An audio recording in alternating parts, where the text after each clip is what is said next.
Does anyone remember how they got fat?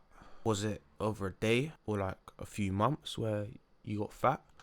When did you first notice? Because for me, I remember the first day of school after lockdown. Took an Uber to some outdoor place to do some outdoor activities. Yeah. So this Uber's dropped me off and I hop out the car and this girl screams. Did you not? This girl screams. Didn't recognize me. I literally scared her. And I can't remember if then I was like, oh shit, I'm looking fat like now or before or after. I literally don't remember, but I remember that distinct moment, and I just remember everyone treated me the same. Yeah, everyone's like, oh yeah, I ain't seen you in all this time and that, but nah, it weren't the same, innit? It weren't the same. Man's come back as this fat fucking guy. I've come back as this big ass fucker. You know what I'm saying? I think then I don't know, man. But like, did shit change? No, it's weird.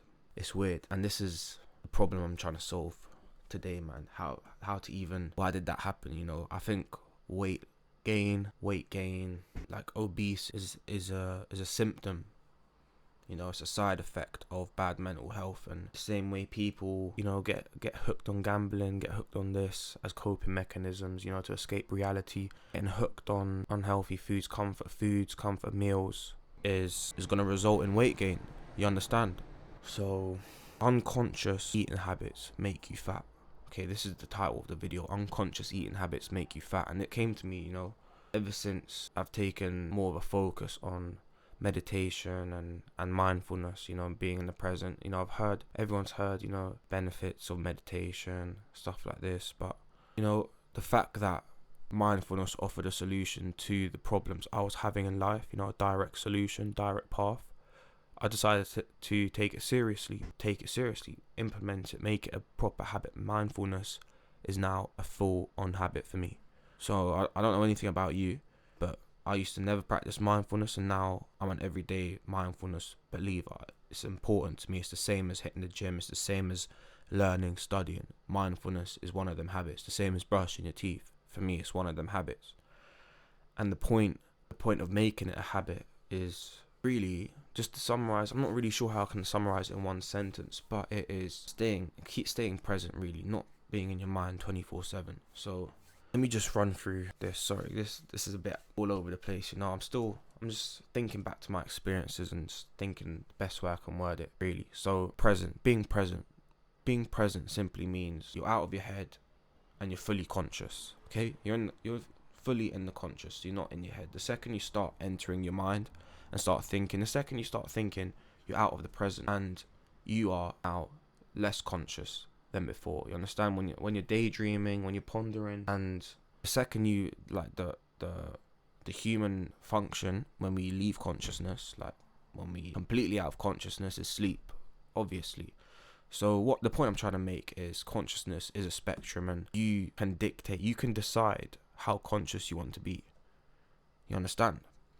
So unconscious eating habits lead to weight gain. That's the point I'm repeating again, breaking it down. Unconscious eating habits, that's the main thing. Those three words, unconscious eating habits. So what is unconscious eating habits? Unconscious eating habits to me is when you're in a state of less consciousness, so you're not fully present, and in that state is when you mindlessly eat to comfort yourself, to fill some sort of void, to eat, to literally escape the present.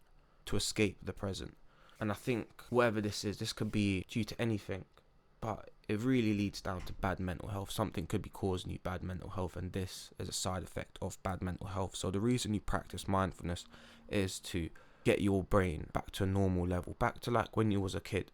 You know, when you was a kid, and I'm thinking back to when I was a kid, it probably wasn't all perfect, but like I'm thinking back, and yeah, I was just a kid and it's all good. You understand? Every day, like, I'm waking up, every day is a new day. You excited to get out of bed, this and that. You're happy to be alive. Even going to the park was fun, you know, full of imagination, full of adventure. Life was full of like that. Life was exciting, and life is supposed to be that way. Regardless of your circumstances. Maybe you work a long job. Right, job is long. Working is long.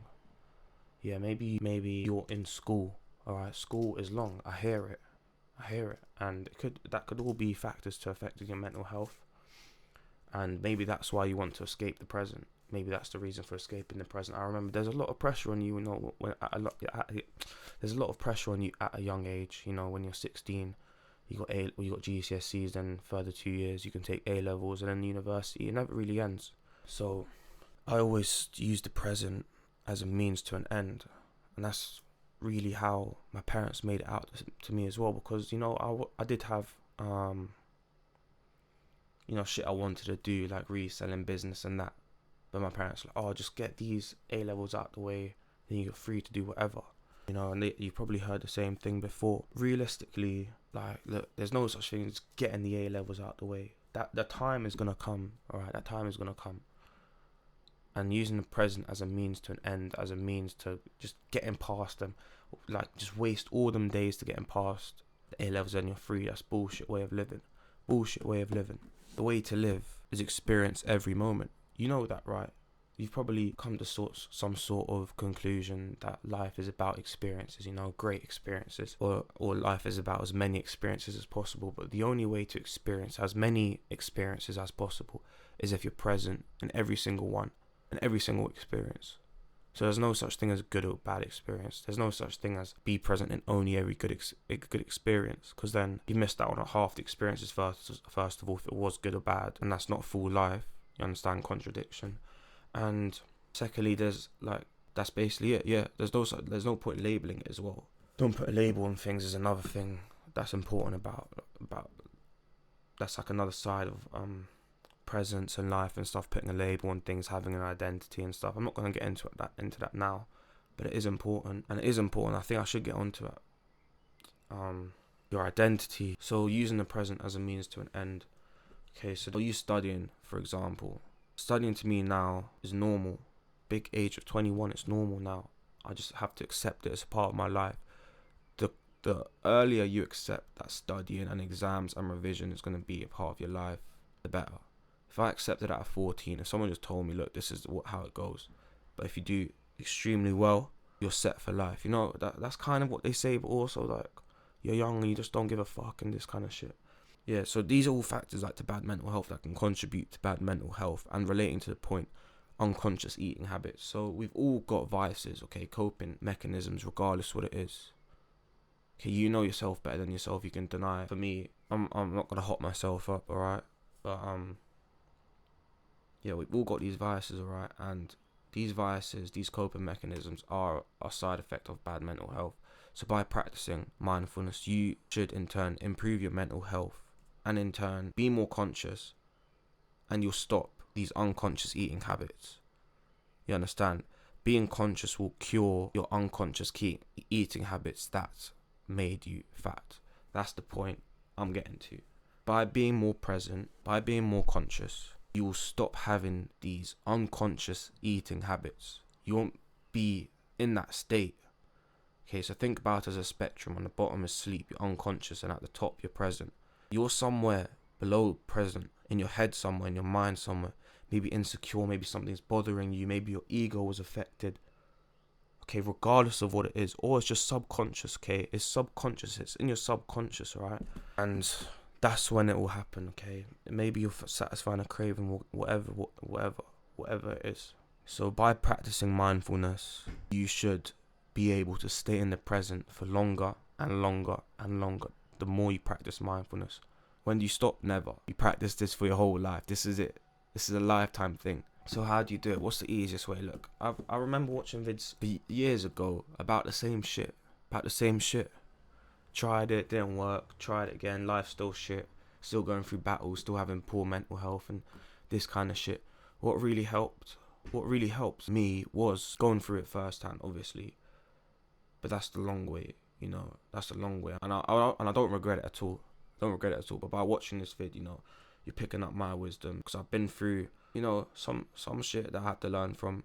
I've definitely matured since when I started uni. Started at 18, 21 now. That's literally like 3 years living on my own. I've 100% matured since then. And yeah, uni's that transition from boy to man. It really is. That's why it can make or break you, because you could enter uni as this boy, with like thinking, he knows you, like, yourself, this, that. You're thinking like the world, thinking like better than everyone, doing this and doing that. But then like you gotta ask yourself, is it really worth like to continue doing this? Is that really me? And this, like that. And then you gotta make changes and shit like that. and that can affect your identity and stuff like this, you know, shit that's really, that you've made, an external thing that you've made a part of your identity, letting go of that, shit like that. And the only way you can do all that is by remaining present, by staying in the present moment and exiting the mind, the ego, freeing your mind from time, freeing your mind from the past and the future. You only live in the now. You're watching this, okay? You're watching this right now. Stay present with me. Don't get distracted. Just stay present. Stay present. Don't get distracted by nothing else. Alright? Don't be in your head. Just focus on the vid. Focus on what I'm saying. And try to tap into the present moment. Try to tap into the present moment right now. The right now where nothing lies, okay? Have I gone gym today? No. But I'm in the present right now. Okay? What am I presently doing? I'm filming a vid, okay? So you can either be subconscious, be a lower level of consciousness, and be overthinking. Oh, but I haven't gone gym today. Fuck, I'm fucking my diet up. I'm da-da-da-da. Just as an example. Just as an example. Say you're just chilling and you're stressing about that. Or you can be fully present in what you're doing right now, even if it is just watching TV, and just live in the moment, live in the now. And then when you walk to the gym later, or you don't, live in the present then as well, and it's just, you live in the now. Whatever you're doing, even if it's waiting, imagine it outside, you're waiting for someone to pick you up, waiting for the cab, it's taking a while. Even that should be the same amount of joy as when you're doing something fun as well. You understand? Everything, it's just about everything's an experience. I don't think about it like this, but everything is an experience. Even waiting for a fucking taxi, yeah. It's just about staying in the present moment, alright? And using your mind as a tool.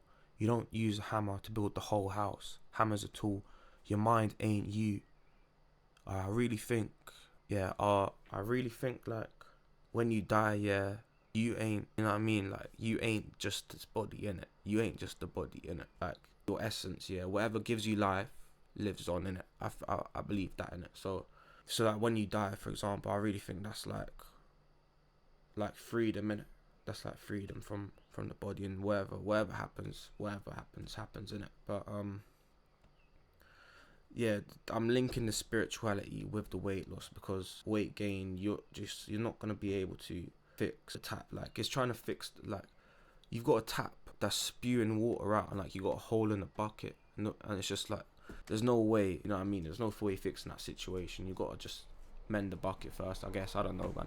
I don't know the fucking thing. All I'm trying to say is, look, because what you're trying to become is a conscious eater now. Okay, what you're trying to become is a conscious eater. So what is a conscious eater? I can choose when to eat. So if I wake up this morning, I'll choose not to eat. I can choose not to eat this morning. You understand? If you're an unconscious eater, you'll eat just because it's the morning. You'll eat just because you always eat. You'll eat just because you want to eat. You understand? Being a conscious eater, especially now that you're trying to lose weight, very important. You got to train yourself just by being in the present as well. Okay, so look, man's doing work here, sitting on my table doing work. My tummy's rumbling, my body's saying, yo, I'm hungry. I sit here in the present just like this. Sit here just in the present and acknowledge it. Acknowledge the feeling and get on with it. Okay, there's no food now. I'm in the present moment, there's no food now. So what? I'm just get on with what I'm doing, and you know what I mean? It's a conscious thing.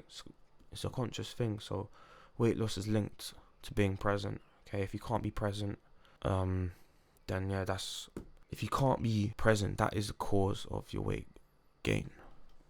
That's what I'm trying to say. Because look, yeah, I lost weight, but the issue wasn't fixed. Yeah, I lost weight, but the issue wasn't fixed. I was still body dysmorphia. This is where it comes from as well, body dysmorphia. It's because mentally you haven't fixed up here. Weight gain is a side effect of bad mental health. So if you lost weight, you'll still be insecure, you'll still be all this, you'll still be all that, and you'll still be an unconscious eater. So regardless how much you starve yourself, regardless how much exercise you do, you won't be able to free your mind from all that torment that you put yourself through. Overthinking, fucking, you know what, whatever you torment your mind with, comparing yourself to others, feeling down, just feeling sorry for yourself, victimizing yourself, just hating yourself, thinking you're ugly and that. Yeah, just by living in the present, you'll free yourself from all that. And yeah, it's just little by little, every day, you'll notice the gaps, you'll notice the silence, you'll notice that every day. And yeah, it's a never ending thing. Stay present forever. Every day you're trying to stay present for longer. You get me? And yeah, by doing that, you'll free yourself from any worries, problems, anything, man. Yeah. So yeah, as I said as I say in my vids, this is all unscripted and shit like that. I'm just talking from experience, from my mind, from what I've learned, this kind of shit. So apologies if it's all over the place, but hopefully you took something valuable from this video and I can help you get to where you want to get. Okay, I want to help you get from fat to not fat, basically. I don't want to get you skinny. Alright, I want to get you at your dream physique. Whatever you want to look like, man. Whatever you want to look like, I want to get you there. Alright, but the main thing is the fat loss, innit? The fat loss. You don't want muscle loss, you want fat loss. So you just want the fat just to melt off. And yeah, that's what I'm aiming for. So by curing your unconscious eating habits, you'll be able to stick to your diet. You'll be able to eat properly, and you'll have 50% of the nutrition diet sorted. Then the other 50%, then the other 50% is, alright, 30% would be gym, and then 20% would be like moving, cardio, and like sleep and this kind of shit. And yeah, that's the whole pie. Yeah, stick to it and you're good. Make sure you're tracking your calories too. Yeah, link in the bio as well for my link tree. You can see the services I offer, and if you're interested, and yeah, just yeah.